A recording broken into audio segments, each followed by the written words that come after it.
हम यहाँ पर आज एमिशन एंड एब्जॉर्प्शन स्पेक्ट्रा करेंगे स्टूडेंट्स। इसमें सबसे पहले हम यहाँ पर करेंगे कि ये जो हमारा टॉपिक है एमिशन एंड एब्जॉर्प्शन स्पेक्ट्रा, ये कहाँ से आया।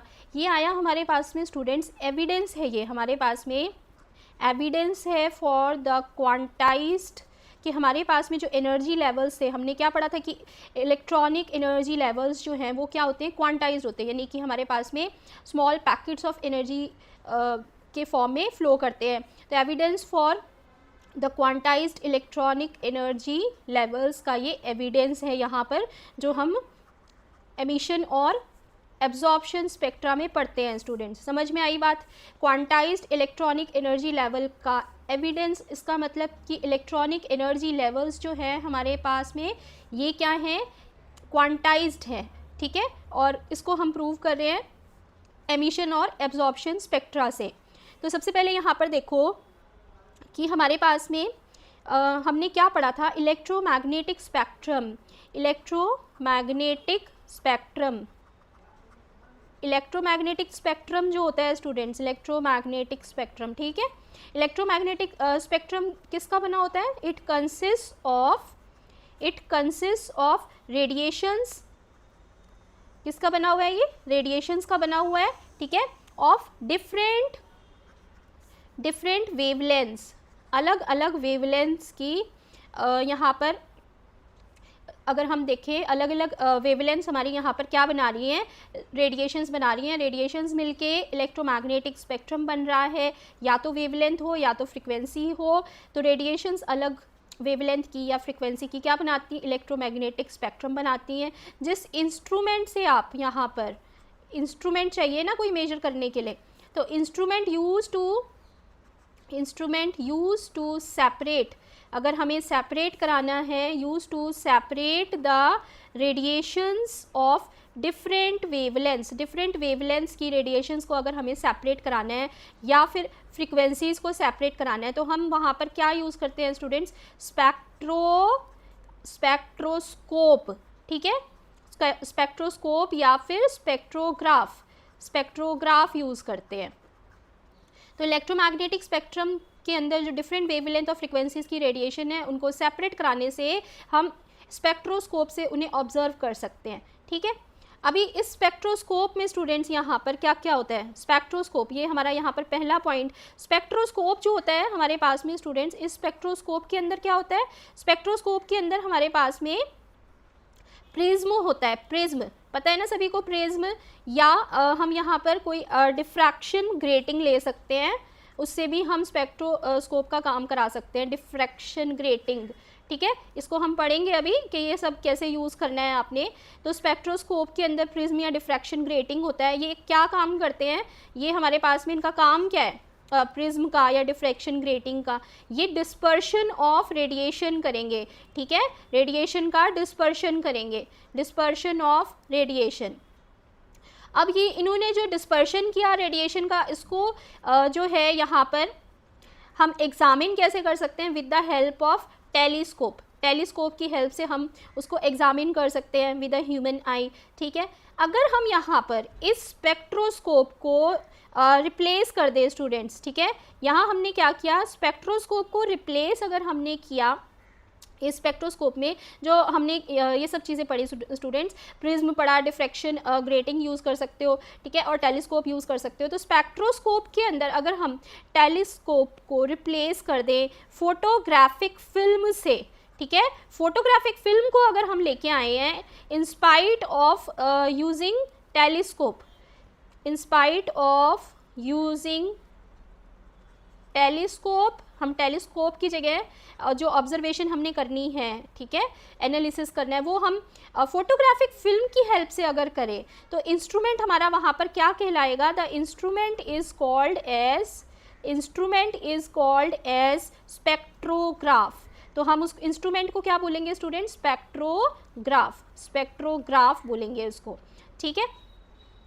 और हमारे पास में वहाँ पर जो पैटर्न हम लेंगे इमर्जेंट रेडिएशन का, वो हमारे पास में स्पेक्ट्रोग्राम आ जाएगा स्टूडेंट्स, ठीक है। तो ये कुछ रिलेटेड टर्म्स हैं यहाँ पर हमारे पास में। स्पेक्ट्रोग्राम क्या है, जो हम पैटर्न वहाँ पर लेंगे, spectrogram is the pattern observed on a photographic film, अगर किसी फोटोग्राफिक फिल्म पे हम पैटर्न को ऑब्जर्व कर रहे हैं तो वो हमारा क्या हो जाएगा, स्पेक्ट्रोग्राम हो जाएगा, ठीक है।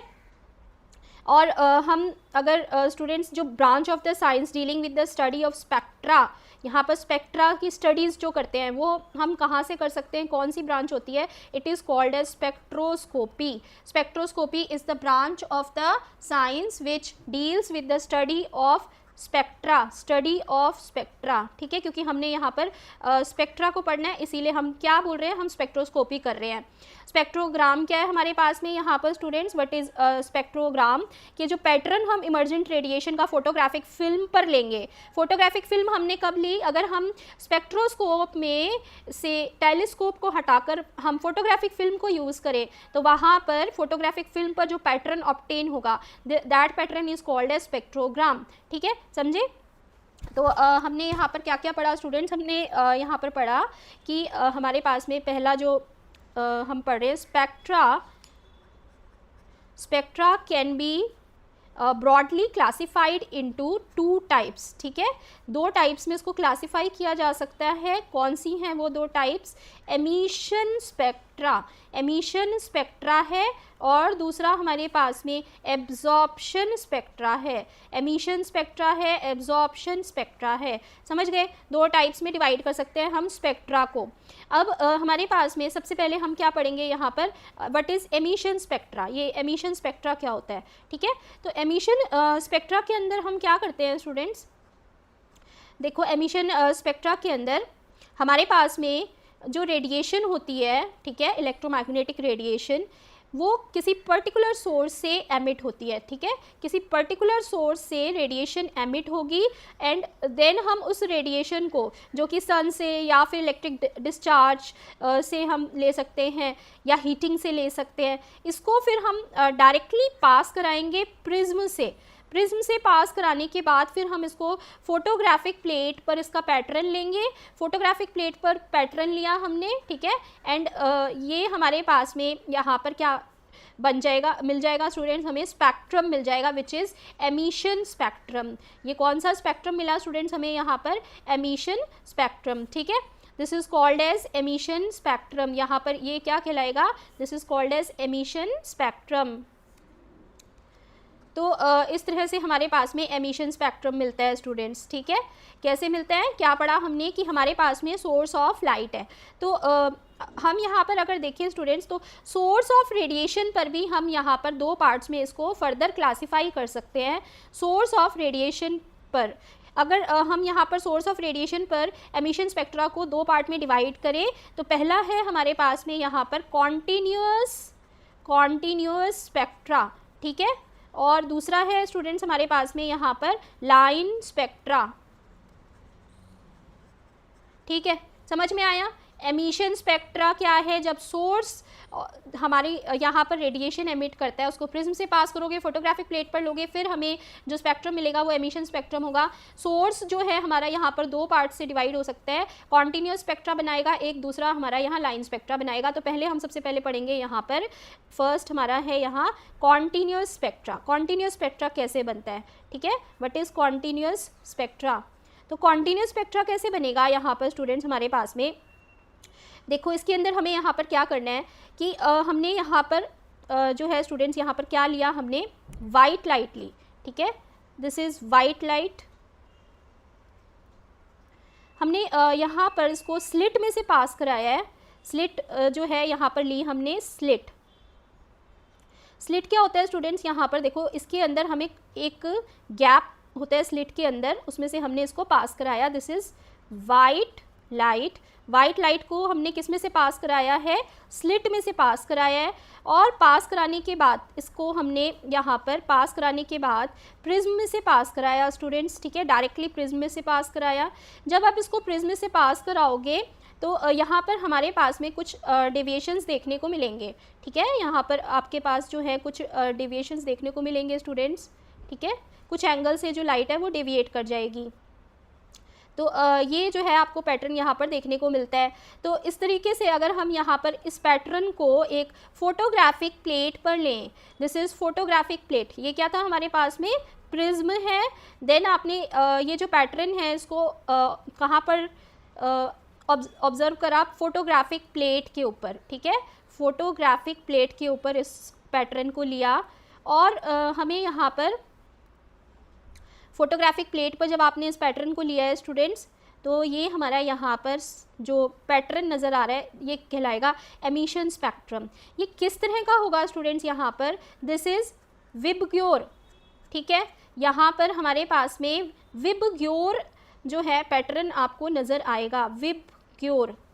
तो ये जो पैटर्न है आपका विबग्योर का, यहाँ पर ये पैटर्न के अंदर हमें डिफरेंट वाइड, जो आपको यहाँ पर पैटर्न दिख रहा है स्टूडेंट्स, इसके अंदर डिफरेंट वाइड जो है, समझे स्टूडेंट्स, यहाँ पर हमें क्या वाइड बैंड्स नज़र आ रहे हैं हमें, these are wide bands of colours from violet to red colour, ठीक है।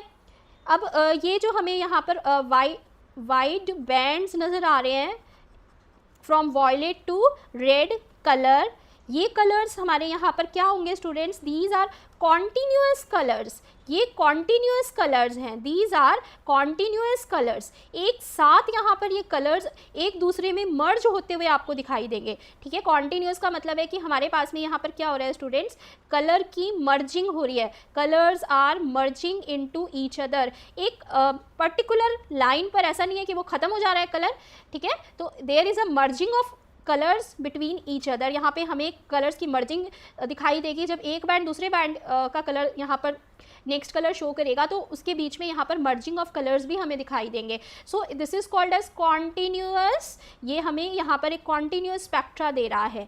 बात समझ में आई, यहाँ पर हमारे को क्या मिल रहा है students, there is a continuous spectra which is obtained on the photographic plate when you pass the white light from directly from a source into the prism and then take them to the photographic plate, ठीक है। यहाँ पर हमने उसको observe करा जो photographic plate पे, तो वो वाइड बैंड्स हमें नज़र आ रहे हैं from violet colour to red colour which is a continuous spectrum. यहाँ पर colours are merging with each other, हमें जो कलर्स नज़र आ रहे हैं वो क्या कर रहे हैं, आपस में मर्ज करते हुए दिखाई दे रहे हैं, ठीक है, समझ में आई बात। This is called as continuous spectra, continuous spectrum यहाँ पर हमें दिखाई दे रहा है। एक बात और यहाँ पर जो ध्यान रखने वाली है स्टूडेंट्स, वो ये है हमारे कि इसके अंदर जो हमारे पास में रेड कलर होता है स्टूडेंट्स, रेड कलर, ठीक है, क्या कौन सा कलर है, रेड कलर। रेड कलर जो है students, it is with the longest wavelength, longest wavelength के साथ यहाँ पर डेविएट हो रहा है। ये जो हमारे पास में आपको विबग्योर नज़र आ रहा है ना, ये विबग्योर में रेड कलर लॉन्गेस्ट वेवलेंथ के साथ में डेविएशन शो कर रहा है, क्योंकि यहाँ पर डेविएशन हो रही है, प्रिज्म से पास करने के बाद में कुछ एंगल से डेविएट करके ही यहाँ पर आपको फोटोग्राफिक प्लेट पर पैटर्न मिला है। तो रेड कलर का यहाँ पर लॉन्गेस्ट वेवलेंथ में डेविएशन हो रहा है, ठीक है, जबकि हमारे पास में जो वॉयलेट कलर है, ठीक है, ये वॉयलेट कलर जो है इट इज़ यहाँ पर डेविएशन, शॉर्टेस्ट डेविएशन शो कर रहा है। शॉर्टेस्ट डेविएशन, डेविएशन का मतलब समझ गए कि डेविएशन का मतलब क्या है, यहाँ पर हमारे पास में प्रिज्म से पास करने के बाद एक स्मॉल एंगल से डेविएशन शो कर रहा है ऑन फोटोग्राफिक प्लेट जो हम ऑब्जर्व करेंगे। ये डेविएशन जो है लॉन्गेस्ट वेवलेंथ की डेविएशन हमें रेड कलर के लिए नज़र आएगी स्टूडेंट्स यहाँ पर, ठीक है, रेड कलर के लिए हमें जो है क्या नज़र आएगा, लॉन्गेस्ट डेविएशन। और वॉयलेट जो होगा हमारा यहाँ पर स्टूडेंट्स, वॉयलेट कलर, इस वॉयलेट कलर के लिए हमें यहाँ पर शॉर्टेस्ट डेविएशन नज़र आएगी, ठीक है, समझ गए। तो this is called as continuous spectrum, ये हमें क्या कहलाता है स्टूडेंट्स यहाँ पर, this is called as continuous spectrum. Next, अब हमने यहाँ पर क्या पढ़ा था कि अगर सोर्स ऑफ लाइट से हम रेडिएशन को पास कराते हैं प्रिज्म में से और फिर फोटोग्राफिक प्लेट में से पास कराते हैं स्टूडेंट्स, ठीक है, तो हमें यहाँ पर जो स्पेक्ट्रम मिलेगा उसको हम क्या बोलते हैं, एमिशन स्पेक्ट्रम बोलते हैं। डायरेक्टली आपने रेडिएशन को प्रिज्म से पास कराया है, तो यहाँ पर सोर्स जो ले सकते हैं वो दो तरीके से डिवाइड कर सकते हैं। कॉन्टीन्यूस स्पेक्ट्रम जो है उसके अंदर वाइट लाइट हमने पास कराई है, और लाइन स्पेक्ट्रा है हमारा second type of emission spectrum, जिसके अंदर जो आपने सोर्स लेना है, यहाँ पर रेडिएशन का सोर्स लेना है वो अलग होगा, ठीक है। वो क्या होगा, यहाँ पर देखो इसके अंदर हमारे पास में जो सेकेंड है students, this is called as line spectra, इसको हम क्या बोलते हैं, लाइन स्पेक्ट्रा बोलते हैं।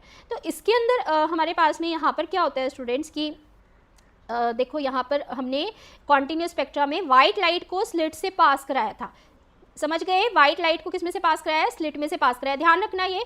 अब ये देखो जो हमारा लाइन स्पेक्ट्रा है, इसके अंदर हमने क्या किया, यहाँ पर लाइन स्पेक्ट्रा के अंदर हमने यहाँ पर जो है बर्नर लिया, बर्नर ठीक है, बर्नर लिया है। बर्नर में से this is called as Bunsen burner, जो आप लैब में देखते हो, ठीक है, बुनसन बर्नर। ये फ्लेम के अंदर आपने प्लैटिनम की वायर ली स्टूडेंट्स, और वहाँ पर कुछ सॉल्ट प्लैटिनम की वायर पे एनालिसिस के लिए लिया। सपोज़ कि आपने यहाँ पर जो सॉल्ट लिया है वो सोडियम क्लोराइड का सॉल्ट लिया, फ्लेम के अंदर उसको बर्न कराया, और फिर इसकी जो लाइट यहाँ से पास होगी, ठीक है, यहाँ से जो फ्लेम की लाइट होगी, ये फ्लेम की लाइट को आपने स्लिट में से पास कराना है, समझ गए? क्या हमने सोर्स लिया है, यहाँ पर डायरेक्टली वाइट लाइट नहीं बोल सकते, आपने यहाँ पर क्या लिया है, सम वोलाटाइल सॉल्ट लिया है, लाइक सोडियम क्लोराइड। इस वोलाटाइल सॉल्ट को हमने यहाँ पर, सोडियम क्लोराइड के सॉल्ट को बुनसन की फ्लेम में से बर्न करते हुए, जो कि हमने यहाँ पर प्लैटिनम की वायर पर लगा लिया, प्लैटिनम की वायर पर, ठीक है, टेस्टिंग करते हो ना आप सॉल्ट एनालिसिस की, तो वहाँ पर भी तो यूज़ करते हो उसको। प्लैटिनम की वायर पर हमने क्या लगा लिया यहाँ पर स्टूडेंट्स, थोड़ा सा NaCl, क्योंकि एक वोलाटाइल सॉल्ट को आप यहाँ पर लोगे, बुनसन फ्लेम में उसको बर्न करा, और हमने यहाँ पर जो लाइट है हमारी उसको स्लिट में से पास कराया। तो जो हमारे पास में यहाँ पर बीम मिलेगी स्टूडेंट्स, ये स्लिट में से पास जो हम कराते हैं, इसका क्या पर्पज़ होता है कि हमें जो यहाँ पर रेडिएशंस मिल रही है उसको हम यहाँ पर एक बीम में कन्वर्ट कर सकें, ठीक है। और बीम में से पास करने के बाद फिर आप क्या करोगे, इसको प्रिज्म में से पास कराओगे। प्रिज्म में से जब आप पास कराओगे यहाँ पर लाइट को, तो क्या होगा, हमारे पास में यहाँ पर जो हैं दो डेविएशन आपको यहाँ से देखने को मिलेंगे, 2 डेविएशंस आपको यहाँ पर देखने को मिलेंगे, जो कि आप फोटोग्राफिक प्लेट पर ऑब्जर्व कर सकते हो। फोटोग्राफिक प्लेट पर आपको यहाँ पर 2 जो है ऑब्जर्वेशन देखने को मिलेंगी। अब ये जो आपको यहाँ पर लाइंस नज़र आ रही है स्टूडेंट्स, ये क्या है यहाँ पर, कि जब सोडियम का सॉल्ट आपने लिया और उसको बर्न करके उसकी फ्लेम को आपने स्लिट से पास करा के यहाँ पर प्रिज्म में से पास कराया, ठीक है, और फोटोग्राफिक प्लेट पे उसका पैटर्न लिया, तो आपको यहाँ पर ये जो 2 लाइंस नज़र आ रही हैं students, these are 2 yellow lines, 2 yellow lines हमें मिलेंगी, 2 येलो लाइंस, 2 येलो लाइंस हमें यहाँ पर मिलेंगी, ठीक है। तो इस फोटोग्राफिक प्लेट पर किस तरह का पैटर्न हमें यहाँ पर मिल रहा है स्टूडेंट्स, देखो फोटोग्राफिक प्लेट पर किस तरह का पैटर्न यहाँ पे देखने को मिलेगा। तो देखो इसके अंदर हमारे पास में ये देखो, ये हमारे पास में फोटोग्राफिक प्लेट है। फोटोग्राफिक प्लेट के अंदर हमें यहाँ पर 2 जो हैं 2 येलो लाइंस नज़र आएंगी। इसमें 2 येलो लाइंस जो हैं कौन सी वेवलेंथ पे नज़र आ रही हैं हमें, 5890 एंगस्ट्रॉम्स और 5896 एंगस्ट्रॉम्स पे हमें यहाँ पर 2 येलो लाइंस जो है वो नज़र आएंगी, ठीक है। These are 2 yellow lines which are obtained at the respective wavelengths. ये हमें 2 येलो लाइंस हमें यहाँ पर नज़र आ रही हैं जब आप NaCl का सॉल्ट लोगे। यहाँ पर NaCl के सॉल्ट से 2 येलो लाइंस आपको नज़र आएंगी ऑन द फोटोग्राफिक प्लेट, आप अगर इसको स्पेक्ट्रम को ऑब्जर्व करते हो, ठीक है, समझ में आया।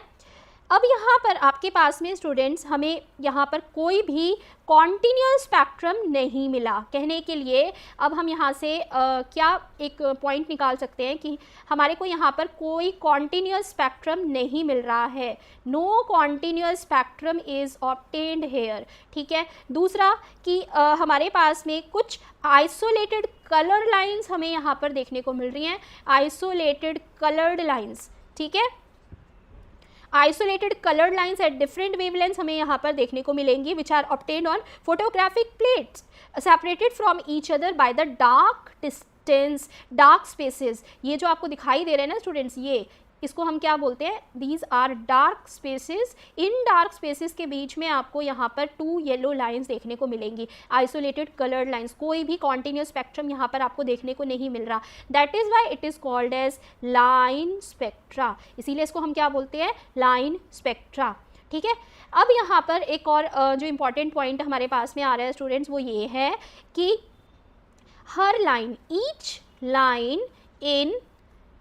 Line in the spectrum, spectrum के अंदर हर लाइन जो है corresponds to each line corresponds to particular wavelength, एक particular wavelength को जो है शो करती है। जो लाइन आ रही है वो एक particular wavelength के लिए आ रही है, जैसे कि येलो की ये दो लाइन्स देखिए आपने, particular wavelength के लिए यहाँ पर आ रही हैं, ठीक है ना, समझ में आई बात। तो यहाँ पर एक चीज़ हमें और समझ में आ गई अब इसके बाद में कि हर एलिमेंट, ईच एलिमेंट, ठीक है, ईच एलिमेंट, हर एलिमेंट जो होता है स्टूडेंट्स वो अपनी करेक्टरिस्टिक, अपनी पर्टिकुलर, ठीक है, अपनी करेक्टरिस्टिक स्पेक्ट्रम देता है हमें, करेक्टरिस्टिक स्पेक्ट्रम हमें शो करता है, ठीक है, जो कि बाकी सभी एलिमेंट से क्या होता है, अलग होता है। जैसे कि सोडियम ने यहाँ पर 2 yellow lines eight 2 different wavelengths हमें शो करी। अगर हम यहाँ पर स्पेक्ट्रा ऑफ एलिमेंट्स को बोले स्टूडेंट्स, ठीक है, तो ये स्पेक्ट्रा ऑफ एलिमेंट्स उसी तरह से अलग हैं एक एलिमेंट के दूसरे एलिमेंट से, जैसे कि हमारे पास में फिंगरप्रिंट्स अलग होते हैं, सभी के फिंगरप्रिंट्स, ह्यूमन बींग्स के फिंगरप्रिंट्स क्या होते हैं, आपस में अलग होते हैं, ठीक है। इसी तरह से स्पेक्ट्रा हर एलिमेंट का क्या मिलेगा, हमें अलग मिलेगा, कौन सा, ये लाइन स्पेक्ट्रा। लाइन स्पेक्ट्रा जो है वो हमें क्या मिलेगा स्टूडेंट्स, यहाँ पर अलग मिलेगा, like the fingerprints of human beings, ठीक है।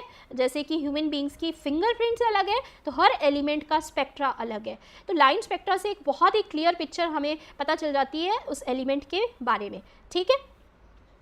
अब यहाँ पर हम ये भी बोल सकते हैं स्टूडेंट्स कि हमारे पास में जो लाइन स्पेक्ट्रा मिलता है वो किस वजह से मिलता है। देखो थोड़ा सा डिटेल है यहाँ पर, बहुत डिटेल में नहीं जाएंगे क्योंकि आपके सिलेबस में इतना ही है, इससे ज़्यादा नहीं करना है आपको, ठीक है। तो इसके अंदर क्या होता है हमारे पास में स्टूडेंट्स की लाइन स्पेक्ट्रा जो है वो हमें कैसे मिलता है, as a result of absorption, हमें as a result of absorption, पहले एब्जॉर्प्शन हुआ उसके बाद में सब्सिक्वेंटली, उसके बाद में फिर वहाँ से क्या हुआ स्टूडेंट्स, एमिशन हुआ एनर्जी का, ठीक है। There will be the emission of energy, emission of energy, पहले एब्जॉर्प्शन ऑफ एनर्जी होगा। एब्जॉर्प्शन ऑफ एनर्जी किसने किया, जब हमने प्लैटिनम वायर पे सोडियम क्लोराइड को हीट कराया तो यहाँ पर एब्जॉर्प्शन ऑफ एनर्जी हुआ, फ्लेम से एब्जॉर्ब करी एनर्जी सोडियम क्लोराइड ने, ठीक है। और यही एब्जॉर्प्शन जो है लास्ट में हमारा यहाँ पर एमिशन स्पेक्ट्रम दे रहा है,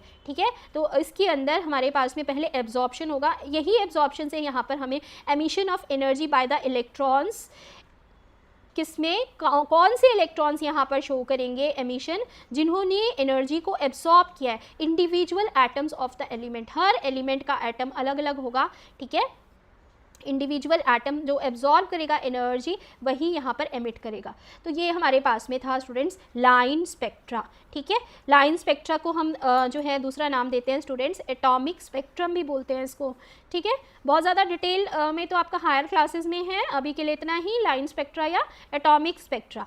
अभी इसके बाद हमारे पास में देखो हमने अभी क्या पढ़ा कि हमारे पास एमिशन स्पेक्ट्रा 2 टाइप के होते हैं, कॉन्टीन्यूस और लाइन स्पेक्ट्रा। कॉन्टीन्यूस को on the basis of source 2 part में डिवाइड कर सकते हैं हम, ठीक है। तो ये हमारे पास में जो है स्टूडेंट्स यहाँ पर on the basis of source हम यहाँ पर जो एमिशन स्पेक्ट्रा है इसको 2 पार्ट में डिवाइड कर सकते हैं, कॉन्टीन्यूस और एक लाइन, ठीक है। एमिशन स्पेक्ट्रा और एब्जॉर्प्शन स्पेक्ट्रा 2 स्पेक्ट्रा है, एमिशन स्पेक्ट्रा को कॉन्टीन्यूस और लाइन स्पेक्ट्रा में डिवाइड कर सकते हैं।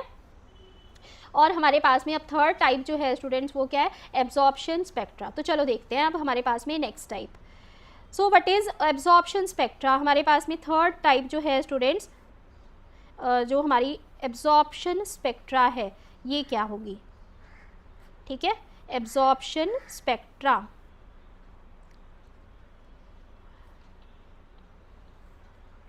तो एब्जॉर्प्शन स्पेक्ट्रा के अंदर क्या होता है स्टूडेंट्स हमारे पास में कि जब हम यहाँ पर स्टूडेंट्स क्या लेते हैं, वाइट लाइट लेते हैं, ठीक है। वाइट लाइट लेंगे और वाइट लाइट को हम यहाँ पर पास कराएंगे स्टूडेंट्स, वाइट लाइट को हम यहाँ पर पास कराएंगे, किस में से, स्लिट में से पास करा के इसको हम बीम की फॉर्म में लेके आए और उसके बाद फिर हमने इसको पास कराया। सोडियम क्लोराइड का एग्जांपल ले रहे हैं, उसी को कंपेयर करते हैं एब्जॉर्प्शन स्पेक्ट्रा में। तो NaCl के सॉल्यूशन में से पास कराया, जब NaCl के सॉल्यूशन में से यहाँ पर पास कराओगे इसको, ठीक है, और उसके बाद इसको प्रिज्म में से लेके जाओगे। प्रिज्म में से लेके जाने के बाद यहाँ पर 2 तरह के आपको डेविएशन देखने को मिलेंगे, इसके एंगल में स्टूडेंट्स यहाँ पर दो तरह के आपको डेविएशन देखने को मिलेंगे, ठीक है। तो ये डेविएशन क्या है यहाँ पर, इसके अंदर हमारे पास में स्टूडेंट्स यहाँ पर देखो, अगर हम इनको फोटोग्राफिक प्लेट पर कलेक्ट करें तो फोटोग्राफिक प्लेट पर कलेक्ट करने के बाद हमें यहाँ पर जो स्पेक्ट्रम मिलेगा वो कैसा होगा। फोटोग्राफिक प्लेट है ये, दिस इज़ प्रिज्म, यहाँ पर हमने सैम्पल सॉल्यूशन लिया है और ये हमारी यहाँ पर वाइट लाइट है।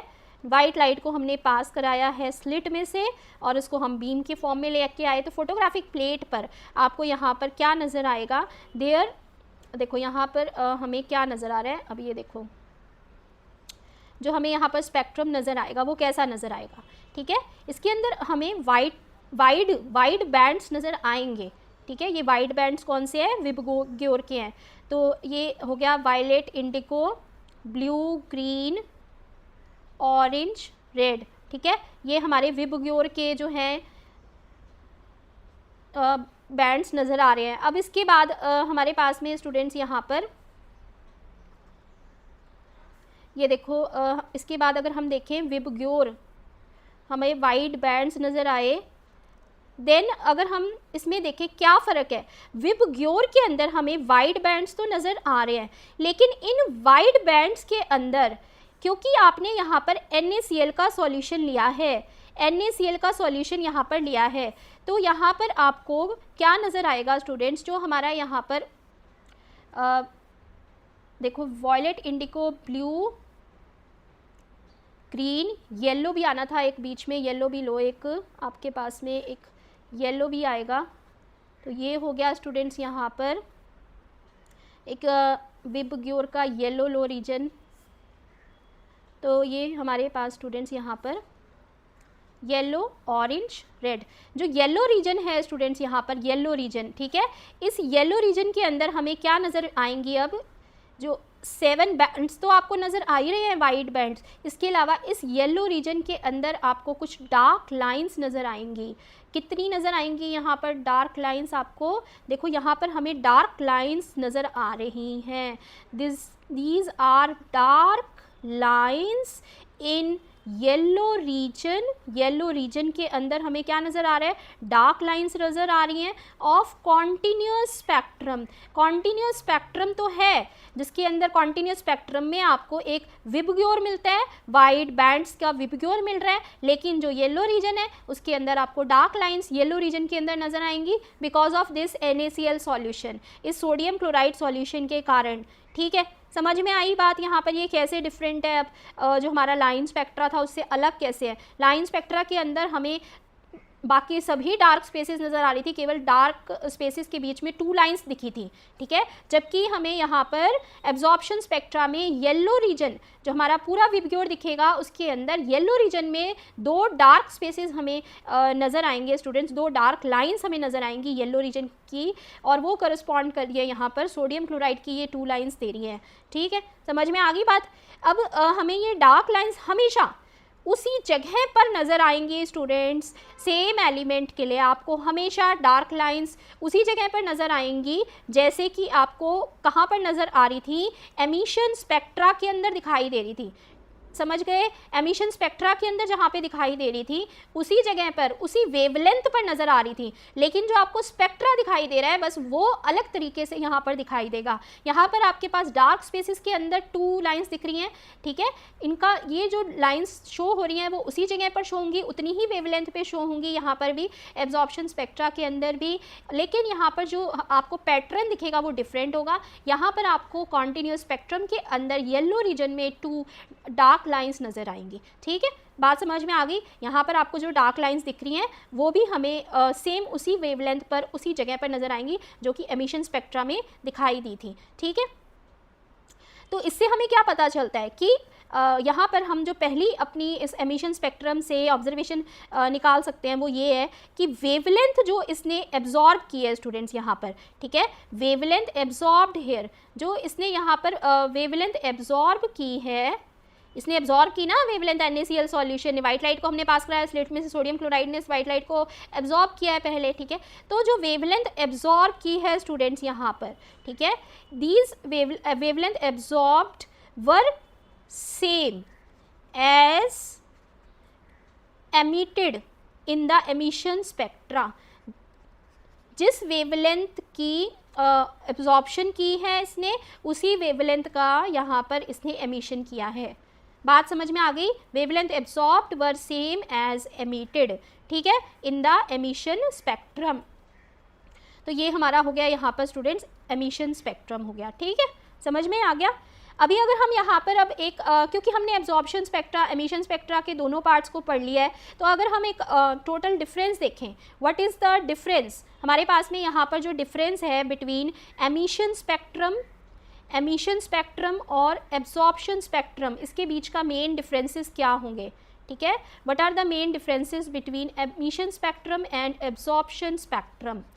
एमिशन स्पेक्ट्रम और एब्जॉर्प्शन स्पेक्ट्रम में मेन डिफरेंसेस क्या होंगे? तो पहला हमारे पास में स्टूडेंट्स यहाँ पर पहला जो डिफरेंस है कि एमिशन स्पेक्ट्रम इज़ ऑब्टेन्ड, हमारे पास में जो एमिशन स्पेक्ट्रम मिलेगा वो कब मिलेगा? जब हमने यहाँ पर रेडिएशन फ्रॉम द सोर्स, जो हमने रेडिएशन ली है सोर्स से, उसको हमने डायरेक्टली प्रिज्म में से पास करा दिया, डायरेक्टली जो है एनालाइज किया है हमने स्पेक्ट्रोस्कोप पर, सीधा हमने रेडिएशंस को प्रिज्म से पास करा के डायरेक्टली एनालाइज किया यहाँ पर, ठीक है।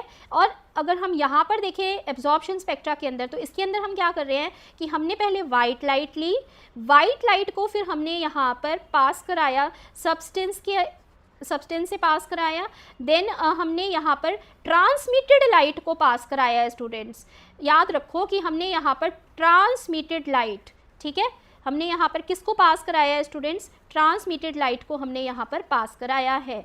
सब्सटेंस से पास करने के बाद फिर हमने यहाँ पर ट्रांसमिटेड लाइट इसको हमने किस में से पास कराया है स्टूडेंट्स? ट्रांसमिटेड लाइट को हमने आगे फिर पास कराया यहाँ पर फोटोग्राफिक प्लेट पर लिया और हमें इसका स्पेक्ट्रोस्कोप मिला। तो डायरेक्टली अगर हम ले रहे हैं स्पेक्ट्रोस्कोप पर रेडिएशंस, हमने सोर्स से प्रिज्म में से पास करके डायरेक्टली एनालाइज कर ली, यहाँ पर हमने इस ट्रांसमिटेड लाइट को स्पेक्ट्रोस्कोप से ऑब्जर्व किया है। तो यही हमारे पास में एमिशन स्पेक्ट्रा और एब्जॉर्प्शन स्पेक्ट्रा के बीच का पहला जो मेन डिफरेंस है होगा। सेकेंड अगर हम यहाँ देखिए स्टूडेंट्स हमारे पास में, तो सेकेंड डिफरेंस है यहाँ पर कि एमिशन स्पेक्ट्रा के अंदर आपको क्या मिलती हैं? ब्राइट कलर्ड लाइन्स जो हैं वो मिलती हैं स्पेक्ट्रा के अंदर, ब्राइट कलर्ड लाइन्स, ठीक है, separated by dark spaces, dark spaces के बीच में हमें ब्राइट कलर्ड लाइन्स जो हैं वो मिलेंगी, ठीक है। जबकि अगर हम यहाँ पर देखें हमारे पास में एब्जॉर्प्शन स्पेक्ट्रा के अंदर, तो इसके अंदर डार्क लाइन्स तो हमें मिल रही हैं, लेकिन अदरवाइज ये एक कॉन्टिन्यूस स्पेक्ट्रम है, ठीक है। तो हम ये बोल सकते हैं कि यहाँ पर जो डार्क लाइन्स मिली हैं वो हमें कॉन्टिन्यूस स्पेक्ट्रम के अंदर मिली हैं। समझ गए दोनों में फ़र्क क्या है? और एक हमारे पास में यहाँ पर सोर्स ऑफ द लाइट का भी फ़र्क होगा स्टूडेंट्स, ठीक है। हमारे पास में जो सोर्स ऑफ द लाइट है वो क्या है? तो यहाँ पर थर्ड देखो डिफरेंस हमारे पास में क्या हो जाएगा, third difference between the two, emission spectra हमारे पास में कॉन्टिन्यूस स्पेक्ट्रम हो सकता है, ठीक है, it can be continuous spectrum. Continuous spectrum कब होगा? जब हम सोर्स ऑफ लाइट क्या लेंगे? एज वाइट लाइट लेंगे, तो ये हमारा यहाँ पर कॉन्टिन्यूस स्पेक्ट्रम होगा। अगर हम यहाँ पर डिसकॉन्टिन्यूस स्पेक्ट्रम की बात करें, तो डिसकॉन्टिन्यूस स्पेक्ट्रम हमारा कब बनेगा? जब हम यहाँ पर लाइन स्पेक्ट्रम, जो हम डिसकॉन्टिन्यूस स्पेक्ट्रम हमारा क्या है, यहाँ पर लाइन स्पेक्ट्रम है, यहाँ पर ये लाइन स्पेक्ट्रम के लिए हम सोर्स कौन सा ले रहे हैं स्टूडेंट्स? सोर्स हम ले रहे हैं यहाँ पर सम कलर्ड रेडिएशंस, ठीक है, कुछ कलर्ड रेडिएशंस ले रहे हैं। तो ये हमारा यहाँ पर थर्ड पॉइंट हुआ एमिशन स्पेक्ट्रम के लिए, एमिशन स्पेक्ट्रम के लिए ये थर्ड डिफरेंस है। अब इसके अंदर एब्जॉर्प्शन स्पेक्ट्रा के अंदर क्या होता है? It is always discontinuous, always discontinuous spectrum, हमेशा यहाँ पर ये डिसकॉन्टीन्यूअस स्पेक्ट्रम होगा, ठीक है। यहाँ पर हमेशा डिसकॉन्टीन्यूअस स्पेक्ट्रम होगा जिसके अंदर क्या प्रेजेंट होंगी? It will consist of dark lines. यहाँ पर हमारे पास में डिसकॉन्टीन्यूअस स्पेक्ट्रम के अंदर डार्क लाइंस प्रेजेंट होंगी। This is the difference between emission and absorption spectra. Emission spectra और एब्जॉर्प्शन स्पेक्ट्रा के बीच के ये तीन यहाँ पर हमने डिफरेंसेस देखे। अब अगर हम यहाँ पर देखें स्टूडेंट्स, हमारे पास में बहुत ही इंपॉर्टेंट जो हमारा है एमिशन स्पेक्ट्रम ऑफ हाइड्रोजन, ठीक है। The next topic is emission spectrum of hydrogen. What is emission spectrum of hydrogen, emission spectrum of hydrogen, hydrogen का एमिशन स्पेक्ट्रम क्या होता है। अगर आप हाइड्रोजन गैस को लो प्रेशर पे लो, ठीक है, तो इसको इसका जो है हम देख लेते हैं कैसे असेंबल करना है यहाँ पर। तो इसमें हमने एक डिस्चार्ज ट्यूब ली स्टूडेंट्स यहाँ पर, ठीक है, डिस्चार्ज ट्यूब के अंदर आपने यहाँ पर H2 गैस ली है और हमने यहाँ पर स्टूडेंट्स इसको डिस्चार्ज ट्यूब को इसमें हाइड्रोजन गैस ली, डिस्चार्ज पास किया, ठीक है, इलेक्ट्रिक डिस्चार्ज पास करके फिर इसमें से जो है हमने यहाँ से इसकी रेडिएशंस को पास करते हुए एक स्लिट में से लेके गए, ठीक है, उसको हमने बीम में कन्वर्ट किया। बीम में कन्वर्ट करने के बाद अब हमने इसको प्रिज्म में से पास कराया।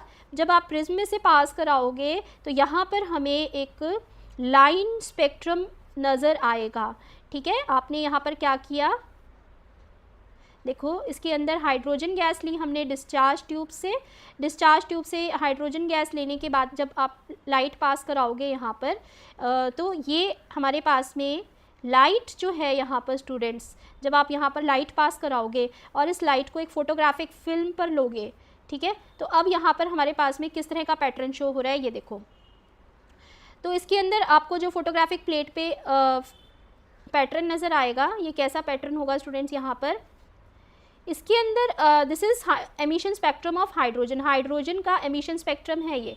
तो सबसे पहले तो इसके अंदर आपको यहाँ पर क्या नज़र आ रहा है कि करेक्टरिस्टिक स्पेक्ट्रम नज़र आ रहे हैं जो कि हमारे यहाँ पर दूसरे एलिमेंट से अलग होंगे, ठीक है, करेक्टरिस्टिक स्पेक्ट्रम हमें यहाँ पर नज़र आएंगे। तो आपको यहाँ पर जो स्पेक्ट्रम मिल रहा है एमिशन स्पेक्ट्रम ऑफ हाइड्रोजन, इसके अंदर आपको लार्ज नंबर ऑफ लाइंस नज़र आएंगी, ठीक है, आपको बहुत ज़्यादा लार्ज नंबर ऑफ लाइंस नज़र आएंगी, गैप नज़र आएगा, फिर एक बड़ा, फिर आपको लाइंस नज़र आएंगी, देन गैप नज़र आएगा, ठीक है। इस तरह का कुछ स्पेक्ट्रम आपको यहाँ पर देखने को मिलेगा। हाइड्रोजन स्पेक्ट्रम के अंदर लाइंस नज़र आई, फिर गैप नज़र आया, ठीक है। ये जो पैटर्न है यहाँ पर आपको फोटोग्राफिक प्लेट पे जो मिल रहा है spectrum, atomic spectrum of hydrogen, ये असल में क्या है स्टूडेंट्स, ठीक है, this is the atomic spectrum of hydrogen. तो इसके अंदर हमारे पास में असल में होता क्या है कि अगर हम इसको थोड़ा सा और एक्सपैंड करके देखें स्टूडेंट्स, यहाँ पर हमें सीरीज़ दिखाई दे रही हैं, डिफरेंट लाइंस की सीरीज़ हमें दिखाई दे रही हैं, ठीक है, सीरीज़ ऑफ डिफरेंट लाइंस। तो इसके अंदर पहली सीरीज़ जो आपको दिखाई देगी स्टूडेंट्स यहाँ पर, first series, this is called as Lyman series, Lyman series. इसके बाद थोड़ा सा गैप नज़र आया आपको यहाँ पर, और गैप के बाद फिर आपको यहाँ पर क्या नज़र आई, सेकंड सीरीज़ नज़र आई, ठीक है। फिर गैप बनना शुरू हुआ, तो ये हमारे पास में जो सेकंड सीरीज़ बन रही है this is called as Balmer series, ठीक है। यही जो स्पेक्ट्रम मिला है इसको मैंने यहाँ पर एक्सपेंड किया है। अब ये बामर सीरीज़ के बाद फिर से आपको कुछ क्लोजली पैक्ड लाइंस यहाँ पर नज़र आएंगी, क्लोजली पैक्ड लाइंस नज़र आई, डिस्टेंस इंक्रीज़ हुआ, ठीक है। देन फिर आपको फिर से यहाँ पर क्लोजली स्पेस्ड जो है लाइंस नज़र आई, ठीक है, फिर डिस्टेंस डेवलप होगा। तो इस तरह का जो पैटर्न है यहाँ पर आपको दिख रहा है स्टूडेंट्स यहाँ पर, ठीक है, ये पैटर्न, इसके अंदर जब क्लोजली स्पेस लाइंस आ रही हैं तो एक रीजन आ रहा है, तो ये हमारे पास में लेमन देन बामर, उसके बाद जो क्लोजली स्पेस लाइंस आएंगी दीज आर पाश्चन सीरीज़, ये है हमारे पास में पाश्चन सीरीज़। पाश्चन सीरीज़ के बाद नेक्स्ट आती है स्टूडेंट्स ब्रैकेट, ठीक है, ब्रैकेट सीरीज़। ब्रैकेट सीरीज़ के बाद हमारे पास में फिर से एक थोड़ा गैप आपको नज़र आएगा, then again a closely spaced lines, the region is called as Pfund series. फिर इस रीजन को हम क्या बोलेंगे यहाँ पर, फंड सीरीज़, ठीक है। तो इस तरह से आपको यहाँ पर स्टूडेंट्स क्या नज़र आ रहा है, बेसिकली एक आपको यहाँ पर क्या नज़र आ रहा है स्टूडेंट्स, रीजन नज़र आ रहे हैं, डिफरेंट काइंड ऑफ रीजन्स आपको यहाँ पर दिखाई दे रहे हैं, ठीक है। तो इस रीजन के अंदर आपको यहाँ पर ये देखो एक रीजन नज़र आया आपको यहाँ पर लेमन के लिए, ठीक है। देन थोड़ा सा गैप के बाद फिर आपको यहाँ पर बामर के लिए एक रीजन नज़र आया, पाश्चन के लिए एक रीजन नज़र आया, ठीक है। देन ब्रैकेट है आपके पास में, उसके बाद यहाँ पर पाश्चन के बाद ब्रैकेट है, फंड है। तो ये आपको यहाँ पर डिफरेंट सीरीज़ जो है नज़र आ रही हैं, ठीक है। क्लोजली स्पेस्ड लाइंस जो होती हैं स्टूडेंट्स यहाँ पर वो क्या दिखाती हैं, एक पर्टिकुलर सीरीज़ को रिप्रेजेंट करती हैं। तो नेम ऑफ द सीरीज़ और रीजन्स जो यहाँ पर लाई कर रहे हैं वो मैंने आपको यहाँ पे शो कर दिया। This is called as the atomic spectrum of hydrogen. इसको हम क्या बोलते हैं, एटॉमिक स्पेक्ट्रम ऑफ हाइड्रोजन। ठीक है, अब इसके अंदर इनकी वेवलेंथ का जो रीजन है वो फिक्स्ड है। ठीक है, वेवलेंथ का जो रीजन है वो फिक्स्ड है कि लेमन जो सीरीज़ है वो हमारी कितनी से कितनी रेंज में चलेगी, बामर सीरीज़ जो है वो कितनी से कितनी रेंज की वेवलेंथ की सीरीज़ होगी। ठीक है, ये हमारी यहाँ पर फिक्स है। अब इसके बाद हम देखिए स्टूडेंट्स यहाँ पर, तो हर एलिमेंट के लिए हमारे पास में हर एलिमेंट के लिए क्या होता है, a large number of lines हमें इस तरह से नज़र आती हैं। ठीक है, हाइड्रोजन स्पेक्ट्रम में हमें बहुत सारी लार्ज नंबर ऑफ लाइंस नज़र आ रही हैं। तो रेडबर्ग जो थे साइंटिस्ट, अब हम यहाँ पर स्टार्ट कर रहे हैं students, Rydberg formula. The next is Rydberg formula. तो इसके अंदर देखो रेडबर्ग फॉर्मूला के अंदर क्या है, रेडबर्ग्स फॉर्मूला। ठीक है, रेडबर्ग्स फॉर्मूला के अंदर क्या आएगा कि जो हमारे को ये large number of hydrogen lines यहाँ पर नज़र आ रही है, तो थ्योरेटिकली हम इक्वेशन क्या यूज़ करें स्टूडेंट्स, यहाँ पर थ्योरेटिकल क्या इक्वेशन को यूज़ करें कि हम यहाँ पर वेवलेंथ जो है वो कैलकुलेट कर सकें लाइंस की। ठीक है, तो इसके अंदर क्या आपके फॉर्मूले होंगे, किस तरह से आप रेडबर्ग फॉर्मूले का यूज़ करोगे, ये हमें यहाँ पर देखना है। तो सबसे पहला रेडबर्ग फॉर्मूले के अंदर जो आपको यूज़ करना होता है स्टूडेंट्स वो है कि वेव नंबर हमारा यहाँ पर इक्वल होता है to the Rydberg constant into 1/n1 square minus 1/n2 square. ठीक है, अब इसके अंदर हमारे पास में r का वैल्यू जो है वो कांस्टेंट है which is equal to 109,677 centimetre inverse, या फिर हम बोले तो हमारे पास में ये हो गया 1.097 इंटू 10⁻⁷ मीटर इनवर्स। ठीक है, n1 और n2 होल नंबर्स हैं जिसके अंदर अब एक चीज़ आपको हमेशा ध्यान रखनी है स्टूडेंट्स कि इसमें जो हमारी लेमन सीरीज़ है, फर्स्ट लेमन सीरीज़ जो आपको मिली यहाँ पर, उसमें n1 का वैल्यू तो फिक्स है, लेकिन हमारे पास में n2 का जो वैल्यू है वो कोई भी हो सकता है। n1 के अंदर इलेक्ट्रॉन प्रेजेंट है फर्स्ट एनर्जी लेवल के अंदर, वो सेकंड थर्ड फोर्थ कहीं भी जाके आगे एक्साइट करके लाइन को शो कर सकता है। ठीक है, लेकिन उसका जो जहाँ पर वो ओरिजिनली प्रेजेंट होगा उसका ग्राउंड लेवल जो होगा वो क्या होगा, यहाँ पर फर्स्ट होगा। n1 की वैल्यू हमेशा लेमन सीरीज़ में क्या होगी, 1 होगी। इस फॉर्मूले में अगर लेमन सीरीज़ आपको बोल देता है तो n1 का वैल्यू आपको क्या पुट करना है, वहाँ पर 1 पुट करना है। ठीक है, इसी तरह से अगर सपोज़ आपके पास में है बामर सीरीज़, तो बामर सीरीज़ के लिए आप यहाँ पर n1 का वैल्यू क्या पुट करोगे 2, n2 का वैल्यू यहाँ पर आप पुट करोगे 3, 4, 5।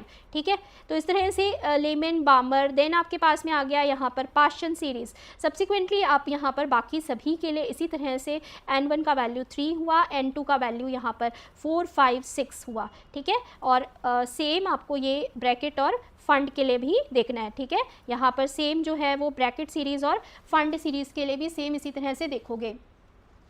तो हमारे पास में यहाँ पर जो ब्रैकेट सीरीज़ है, ब्रैकेट सीरीज़ में n1 का वैल्यू हुआ 4, n2 का वैल्यू हुआ यहाँ पर हमारे पास में 5, 6, 7 से कहीं भी जंप करेगा।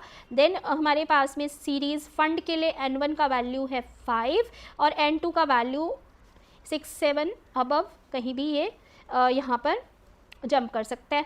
एक्सप्रेशन जो है हमारे पास में यहाँ पर, this is called as Rydberg's formula. इसको हम क्या बोलते हैं, रेडबर्ग फार्मूला बोलते हैं। अगर हम यहाँ पर बात करें हाइड्रोजन लाइक स्पीशीज़ की, ठीक है, अगर हमारे पास में हाइड्रोजन लाइक स्पीशीज़ हैं तो इनके अंदर न्यूक्लियर चार्ज की वैल्यू क्या होती है स्टूडेंट्स, Z की वैल्यू, न्यूक्लियर चार्ज की वैल्यू क्या होगी यहाँ पर, उसको भी पुट करेंगे यहाँ पर। तो ये हमारे पास में फॉर्मूला जो है उसके अंदर मल्टीप्लाई कर दोगे आप, ये रेडबर्ग फॉर्मूला के अंदर मल्टीप्लाई कर दिया हमने न्यूक्लियर चार्ज की वैल्यू को। Z is the atomic number, ये क्या है हमारे पास में, Z is the atomic number. Atomic number की जो वैल्यू है वो आप हाइड्रोजन के लिए पुट करोगे यहाँ पर। ठीक है, तो अगर मान लो आपको एग्जाम्पल देखो, अगर सपोज़ आपको कैसे भी बोलता है क्वेश्चन में कि बामर सीरीज़ के लिए कैलकुलेशन करनी है यहाँ पर, तो बामर सीरीज़ आपने देखा और n1 की वैल्यू क्या लगा ली वहाँ पर 2। ठीक है, अगर आपको बोलता है कि हमारे पास में कोई लिमिटिंग लाइन आ रही है, तो लिमिटिंग लाइन आते ही आपने, अगर लिमिटिंग लाइन का वर्ड आ रहा है तो उसके मतलब है कि n2 का वैल्यू क्या है वहाँ पर, इन्फिनिटी। ये चीज़ों का आपको ध्यान रखना है इन रेडबर्ग फॉर्मूला। ठीक है, तो इस तरह से हम यहाँ पर क्वेश्चन न्यूमेरिकल्स को बनाएंगे। तो ये हमारे पास में students different kind of spectras हमने पढ़े। रेडबर्ग का ऑलरेडी हम लोगों ने सेशन जो है कंप्लीट किया हुआ है। फिर भी कुछ न्यूमेरिकल्स में यहाँ पर जो एनसीईआरटी के हैं उसको डिस्कस कर लेती हूँ। तो पहला यहाँ पर क्वेश्चन देखो, इसके अंदर हमारे पास में पहला क्वेश्चन है students, what are the frequency. हमारे पास में फ्रीक्वेंसी और वेवलेंथ की वैल्यू कैलकुलेट करनी है।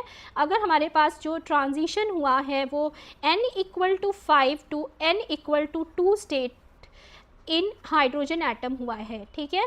हाइड्रोजन एटम के अंदर n=5 टू n=2 स्टेट में ट्रांजिशन हुआ है। तो फ्रीक्वेंसी और वेवलेंथ की वैल्यू को कैलकुलेट करो और साथ में आप यहाँ पर रीजन को भी स्पेसिफाई करो, किस रीजन के अंदर ये वेवलेंथ जो है लाई करेगी।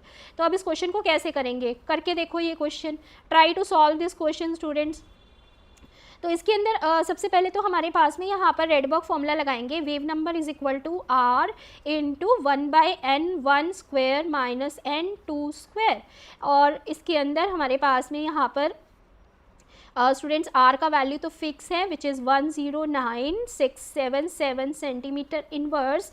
n1 का वैल्यू यहाँ पर क्या होगा, क्योंकि यहाँ पर n2 है, n की वैल्यू क्या है, जो ग्राउंड लेवल है उसके लिए यहाँ पर n की वैल्यू 2 है। तो यही हमारे पास में बामर सीरीज़ हो गई इसका मतलब। तो n1 का वैल्यू यहाँ पर आप क्या लोगे 2 और n2 का वैल्यू क्या लोगे, जहाँ पे जंप करा है 5। तो अब ये वैल्यूज़ को पुट करो, यहाँ पर वेव नंबर की वैल्यू को निकाल लो। ये हो गया हमारे पास में 109,677 इंटू 1/n1 का स्क्वायर 2² माइनस n2 का स्क्वायर 1/5²। तो ये कितना आ गया हमारे पास में एलसीएम इसका 4 और 2500 एलसीएम आ गया, ठीक है। 100 का यहाँ पर हो गया हमारे पास में 4 माइनस 25, तो ये वैल्यू हो गई स्टूडेंट्स हमारे पास में 21/100 हो गई, ठीक है। इसको सॉल्व कर लो यहाँ पर, तो ये 109,677 into 21/100 which will be equal to, मैं आंसर लिख दे रही हूँ यहाँ पर, डायरेक्टली आप सॉल्व कर लें इसको, ठीक है। 23032.2 centimetre inverse, this will be the answer of wave number. हमने वेव नंबर नहीं पूछा है क्वेश्चन में, हमसे क्या पूछा है इसने, फ्रीक्वेंसी और वेवलेंथ की वैल्यू पूछी है। तो यहाँ पर फ्रीक्वेंसी और वेवलेंथ की वैल्यू कैसे कैलकुलेट करोगे, इसके लिए वेवलेंथ जो है हमारे पास क्या है, wavelength is equal to 1 by wave number which is equal to 1/2032.2 which is equal to 434। इसका आंसर आ रहा है स्टूडेंट्स यहाँ पर 434 इंटू 10⁻⁷। इसको अपने आप कैलकुलेट करके देख लें आप, ठीक है। तो ये आंसर हमारा यहाँ पर 10⁻⁷ सेंटीमीटर। इसको नैनोमीटर में लेके जाओगे तो क्या करोगे, यहाँ पर इसको नैनोमीटर में कन्वर्ट कर लो, ठीक है। देन आपके पास में हमारे पास ये सेकेंड क्या बना है, यहाँ वेवलेंथ है, तो हम फ्रीक्वेंसी का निकाल लेते हैं। अब frequency is equal to nu is equal to C by lambda. C की वैल्यू कितनी है 3 into 10⁸ metre per second divided by wavelength, जो कि हमने यहाँ पर कैलकुलेट की है मीटर पर सेकेंड के लिए, इसको भी मीटर पर सेकेंड में लाना पड़ेगा, ठीक है। ये हो जाएगा 434 इंटू 10⁻⁹ मीटर, और इसे सॉल्व कर लोगे आप, ठीक है। मैं आंसर यहाँ लिख दे रही हूँ, आप इसको कैलकुलेट करके मैच कर लें। 6.91 इंटू 10⁻15 सेकेंड इनवर्स, ये आंसर आ रहा है इसका। अब ये वेवलेंथ हमारी किस रीजन में फॉल कर रही है, ठीक है। ये जो वेवलेंथ है स्टूडेंट्स, ये calculated wavelength, it is lying in the visible region, ये हमारी विजिबल रीजन के अंदर लाई करेगी, ठीक है। तो विजिबल रीजन जो है उसी के अंदर हमारी यहाँ पर बामर सीरीज़ होती है। बामर सीरीज़ कौन से रीजन में होती है, विजिबल रीजन के अंदर होती है स्टूडेंट्स। और भी बहुत सारे क्वेश्चंस हम लोग ऑलरेडी रेडबर्ग कांस्टेंट के कर चुके हैं स्टूडेंट्स, आप सेशन को जाके देख सकते हो, ठीक है। तो इस तरह से आप यहाँ पर क्वेश्चंस को बना सकते हो बहुत ईजिली। और रेडबर्ग कांस्टेंट का जितना क्वेश्चन न्यूमेरिकल्स हमने किया है उसको जाके डिस्क्रिप्शन बॉक्स में देखो, या प्लेलिस्ट में आपको रेडबर्ग फॉर्मूला के न्यूमेरिकल्स मिल जाएंगे, वहाँ से भी आप जाके देख सकते हो न्यूमेरिकल्स, ठीक है। तो इस तरह से हम यहाँ पर क्वेश्चंस बनाएंगे फ्रॉम रेडबर्ग कांस्टेंट। इसी के साथ हम सेशन को यहीं पर वाइंड अप करेंगे स्टूडेंट्स। नेक्स्ट सेशन में आपसे फिर मिलेंगे, जिसमें next topic Bohr's model discuss करेंगे, ठीक है। Till then good bye students, मिलते हैं नेक्स्ट सेशन में।